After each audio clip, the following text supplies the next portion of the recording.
So you're interested in dipping your toes into the world of entrepreneurship. You are longing for the freedom that it will provide for you and your family in terms of time and money, but you have no idea what you have to offer or what kind of business you should start.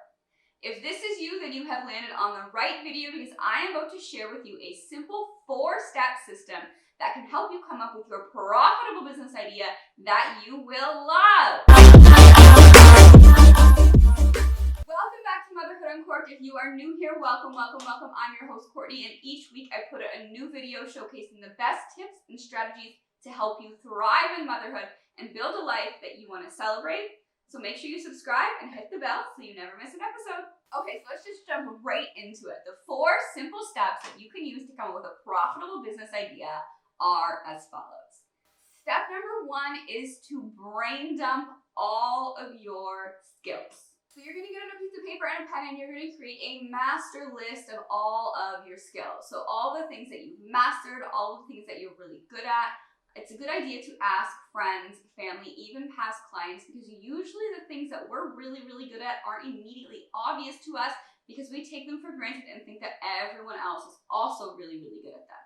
Don't edit it, don't filter it, literally just write everything down that comes to mind or that people tell you.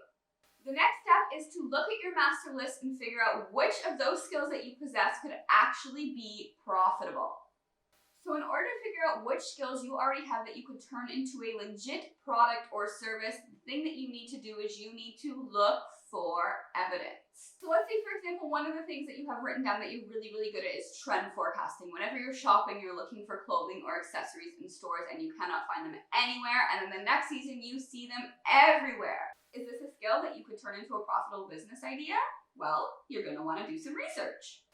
Hop on Google and look for businesses that are centered around this skill. So you could search things like trend forecasting companies, freelance trend forecasters. And then you want to go into these businesses' websites and look to see if they have any paid offerings around those skills. Next, you can head on over to Amazon and search for products. So you can search things like trend forecasting books, trend forecasting courses. You want to see if there are any products that people are buying around this skill. So you want to check reviews, you want to check where it's ranking in the sellers category. You just want to get some concrete evidence that there are products and services around this skill that people are actually paying for. Highlight the skills on your list that are profitable.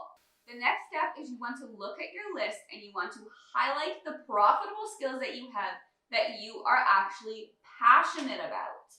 Contrary to popular belief, you cannot build a business off of passion alone, and that is why this is the 3rd step and not the 1st. There are probably a lot of passions that you have that you just don't possess the right skill set to actually make money from them.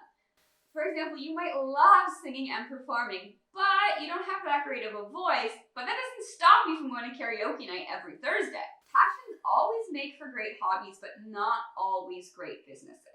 But passion is also vital in this process because it is the only thing that's going to keep you going when you face the inevitable obstacles that entrepreneurship is going to bring. So go through your highlighted master list and cross out any of the profitable skills that you possess that you don't actually really enjoy doing that much. Okay, so at this point you might have a handful of skills left highlighted on your original master list. So how do you know which one to turn into your business? I'm a big believer in intuition, so if there's one that's really standing out to you or really exciting you or that you really feel called to, then I say go with that one. But maybe there's 2 that you feel that way about, or maybe you still just don't have a fucking clue. Then you're going to want to move into step number 4 and you're going to want to look for where the pain is. People will pay for you to fix their problems, and the more painful the problem is, the more they're willing to pay you. And the more common the problem is, the more people there will be to pay you. If you don't believe me, just look at how much a root canal costs or how much a good divorce lawyer costs per hour. Look at your profitable skill list that you are passionate about and figure out which one of those is going to solve the biggest problem for your customers or clients. So maybe trend forecasting was one of your skills, and maybe you have a kid who has a lot of allergies and you enjoy spending your time coming up with delicious and nutritious meals that your whole family can enjoy, so your skills would be trend forecasting and cooking allergen-free meals. Which one of those skills solve a more painful and more common problem? helping designers or stores figure out which products to make or stock 4 to 5 times a year, or helping families overcome their struggle of not being able to cook with gluten, dairy, eggs, or nuts, but still want to cook and create delicious and nutritious meals for their kids every day. If you still aren't sure, then you want to look for competition.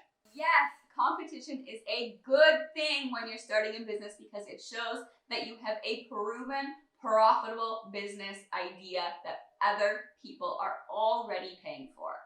I promise you there will still be room for you. You have a unique voice, you have a unique perspective, and that gift is enough to resonate and make all the difference with one person.